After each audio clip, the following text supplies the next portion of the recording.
नमस्कार दोस्तों, मैं रण सिंह पवार और आप देख पा रहे हैं पीएमएफओ न्यूज़। आज हमारे साथ में विशेष मेहमान हैं बिरबल स्वामी जी, जो वार्ड 16 के पंचायती राज चुनाव के उम्मीदवार हैं।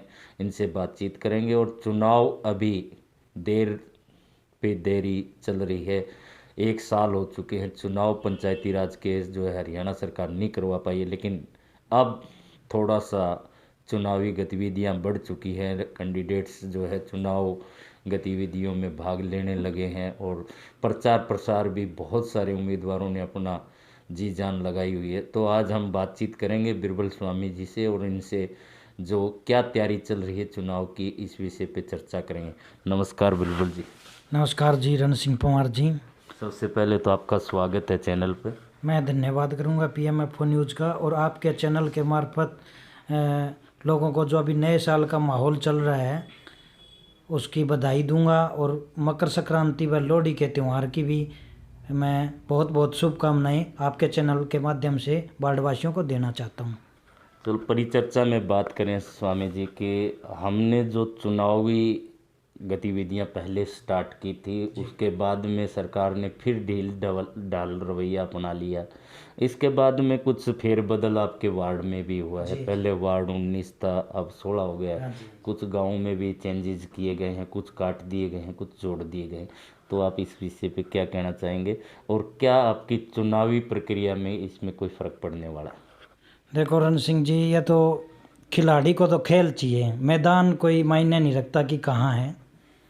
और दूसरी बात है कि वार्ड का बदलाव है वो किन्हीं सरकारी प्रक्रिया की वजह से बदलाव हुआ है। जो अपने आदमपुर में एक नगर पालिका का बना दी गई थी, जिससे कुछ पंचायत के हिस्सा हटने से वार्ड कुछ खिसके हैं, तो जिसकी वजह से वार्ड में कुछ गांवों में फेरबदल हुआ है। तो उसको लेकर के यही कहूँगा मैं तो कि पहले वो मैदान था, अब ये मैदान है। सारे हरियाणावासी अपने भाई बंधु हैं, उनके बीच में रह के अपने को चुनाव का ये जो मेला है इसको खेलना है और जीतना है। तो इससे मुझे तो नहीं लगता कि कोई फ़र्क पड़ेगा। दूसरी बात करें, आपका जब आप चुनावी मैदान में आए थे तो बीसी रिजर्व कर दिया गया था 19 वार्ड, लेकिन अब जो दोबारा जब ये अपना जनरल बन चुका है, तो इससे भी क्या आपकी कोई फ़र्क पड़ेगा या किस तरह से आपका कहना है? नहीं, इससे तो मेरे हिसाब से तो कोई फ़र्क नहीं पड़ना चाहिए। देखो, ये तो हमारा एक जातिगत कोई आइडेंटिफिकेशंस बनाई हुई है, बाकी कोई ऐसा भेदभाव है नहीं। हम लोगों का एक सामंजस्य है और हम एक समाज में रहते हैं। हमारा जो भाईचारा है वो भी ये एक समूह है, उसमें कोई आदमी ये तो रिजर्व मान लो कर दिया, वो एक दलित वंचित पिछड़ा दबा कुचला को ऊपर उठाने के लिए अंबेडकर जी ने जो नीतियां बनाई थी उनके अनुसार ये चल रहा है। बाकी ऐसा कुछ बंधन है नहीं अपने समाज में कि भाई रिजर्वेशन ओपन है तो कोई रिजर्वेशन वाला नहीं लड़ पाएगा। हाँ, थोड़ा सा रिजर्वेशन को इसलिए दिया गया था कि वो लोग पिछड़े थे, तो उनको भाई एक एरिया रिजर्व कर दिया जाए ताकि वो चुनाव लड़के थोड़े उनके बराबर आ सकें जनरल कैटेगरी के। और अगर आप जर्नल है तो मेरे को नहीं लगता ऐसा कोई फ़र्क पड़ेगा, और ना ही हमारे वार्ड में ऐसा कोई माहौल है। बहुत ही प्यारा, अच्छा और सात्विक और प्रेम का माहौल वार्ड में है। दूसरी बात करें, बहुत सारे उम्मीदवार आज जो है रोडों पे बैनर लगाते हैं, बोर्ड लगाते हैं, पंपलेट बांट रहे हैं, बधाइयाँ ढेरों सारी दे रहे हैं, लेकिन कहीं भी देखें, आपके क्षेत्र की बात करें वार्ड 16 की, तो आपके कहीं भी बोर्ड या बैनर लगे हुए नहीं नज़र आ रहे। तो क्या मानने इस बात को? ऐसा है रण सिंह जी, देखो कि कुछ लोगों ने इसको व्यवसाय मानना है। अभी वो इन्वेस्टमेंट्स कर रहे हैं, फिर इसमें से निकालेंगे। अपना जो ध्येय है वो है कि भगवान की दया से रोजी रोटी तो अपनी आर्किटेक्ट वाले काम में बढ़िया चल रही है, आपको पता ही है। अपना तो सेवा का भाव है और आप इसमें ना तो अब इन्वेस्ट कर रहे फालतू खर्चे, ठीक है जी, चुनाव में, और ना यहाँ से कुछ निकालने की सोचेंगे।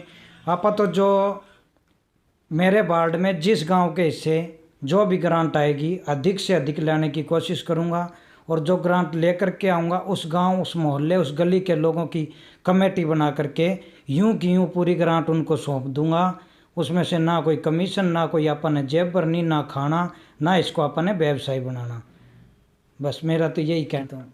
बहुत सारे लोग शुरुआती दौर में यही कहते हैं कि भाई जो है हम लोगों के काम करेंगे, समाज हित के कार्य करेंगे, जनहित के कार्य करेंगे, लेकिन बाद में बहुत सारे लोग फेल क्यों हो जाते हैं आखिर? देखिएगा सर, जब लोग इसको राजनीति को व्यवसाय समझ लेते हैं तो उनको निश्चित तौर पे फेल होना पड़ता है। राजनीति में सेवा भाव से आप जब तक रहोगे, अपने कार्यकर्ता या अपने वार्ड के लोगों को, अपने हलके के लोगों को आप जब तक अपने सर्वोपरि रखोगे, उनके काम को सर्वोपरि रखोगे, तब तक आप सब सक्सेस होते रहोगे, सफलता की सीढ़ियाँ चढ़ते रहोगे।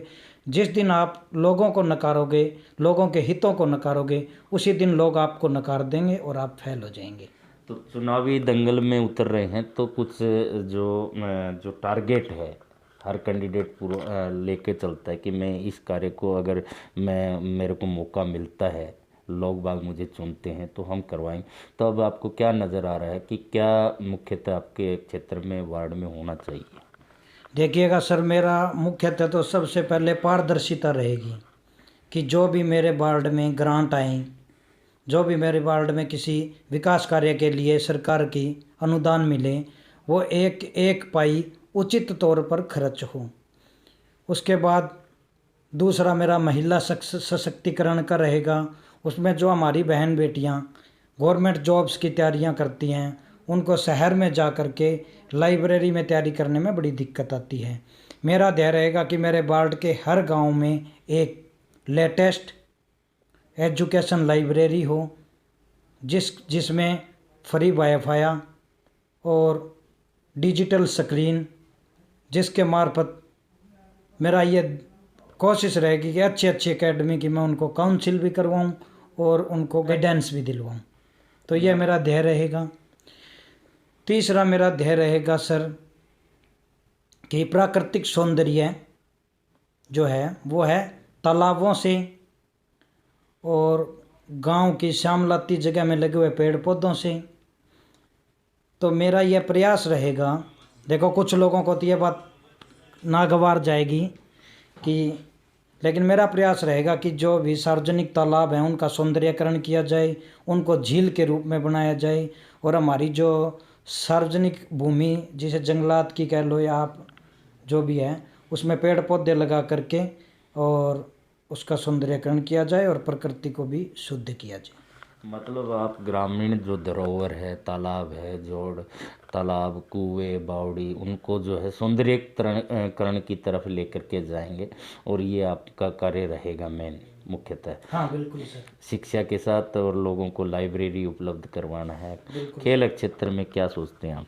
खेल क्षेत्र में तो ऐसा है जैसे गांव डाबड़ा, हरिकोट, कैमरी, गंगवा, टोकस, पातन नज़दीक भी, और इसमें बहुत से अंतर्राष्ट्रीय खिलाड़ी भी निकल के आए हैं, अभी आपने पीछे देखा ही होगा। और मैं इन सभी गांवों में प्रशासन की मदद से अच्छे अच्छे कोचिज लगवा करके मेरा ये ध्येय रहेगा कि मेरे वार्ड के लोग कहीं भी कोई भी खेल हो, उसके अंदर मेरे वार्ड के लोग ही मेडल लेके आएँ। तो अंत में क्या संदेश आप हमारे दर्शकों को हमारे चैनल के माध्यम से देना चाहेंगे, क्योंकि आप एक उम्मीदवार हैं, और क्या कहना चाहेंगे? मैं एक उम्मीदवार हूं। मैं आप लोगों से यही अपील करूंगा कि आप अपने चाहते लोगों को चुनें, लेकिन वो लोग चुनना जो आपके काम आए, जो इसको व्यवसाय ना समझें, सार्वजनिक कामों को अपना काम समझ करके करवाए और आप लोगों के लिए 24 घंटे तैयार रहें, ऐसे लोगों को ही चुनना। बहुत बहुत धन्यवाद। हमारे साथ जुड़े हुए थे बिरबल स्वामी जी। इस तरह से नए नए उम्मीदवार हम आपके सामने लाते रहेंगे। बने रहिए PMO न्यूज़ से। मैं रण सिंह पवार।